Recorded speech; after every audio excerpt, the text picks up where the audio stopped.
చూశాక రేపు ఆదివారం ఎడిటోరియల్ కాలం చూద్దాంలే అనుకున్నాను. బట్టి దాంట్లో రాస్తారు కదా ఆయన. అదేలే, అంటే ఆయనకి ఇచ్చారు కాబట్టి ఈయనకు కూడా ఏదో పదవి అంటే ఇస్తారు. ఒకటి బేసిక్గా అయితే కనుక ఆయనకి ఇది లాస్ట్ ఛాన్స్ రాధాకృష్ణ గారికి.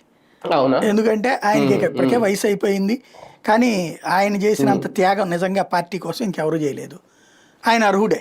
అవును. నిన్నేదో అతని పేరేంటి, వెంకటరెడ్డి, వైఎస్ఆర్ కాంగ్రెస్ పార్టీ అతను మాట్లాడింది ఏదో వీడియో చూసా. మొన్న రాధాకృష్ణ గారు ప్రత్యేక విమానంలో వచ్చాడు, ఆయన ప్రత్యేక విమానంలో ఆంధ్రప్రదేశ్కి హైదరాబాద్ని తీసుకొచ్చి రావాల్సిన పరిస్థితి ఎందుకు వచ్చింది, ఏం జరుగుతోందని అది చూసి ఇదేందబ్బా ప్రత్యేక ఫ్లైట్ ఆయన డబ్బులతో వచ్చాడా లేకపోతే గవర్నమెంట్ పెట్టుకుందా అనుకున్నా నేను.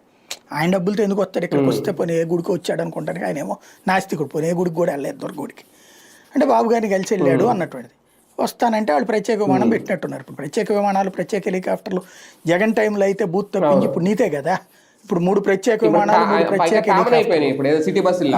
అదే జగన్ అయితే గనక హెలికాప్టర్లో తిరుగుతాడు, సామాన్యుడు పట్టదనేవాళ్ళు. ఇప్పుడు వీళ్ళదైతే కనుక ఎవరిదా వాళ్ళది ఒకటి ఉంటుంది, అది రాసేది కూడా రాధాకృష్ణ గారే కదా. అట్లాంటి ఎందుకు వచ్చినట్టు అదే అందుకోసం ఏమన్నా వచ్చారా రాజ్యసభ గురించి, లేదా ఆయన 2 కోణాలు ఉంటాయి. ఒకటి ఆయన వచ్చాడు కాబట్టి సాక్షి వాళ్ళు రాజ్యసభకి ఆయన ట్రై చేస్తున్నాడని రాసి ఉండొచ్చు. ఒకటి ఇప్పుడు ఆయన కోరిక తీర్చేశారు కాబట్టి నాయుడు గారి కోరిక, ఈయన కోరిక కూడా రాజ్యసభ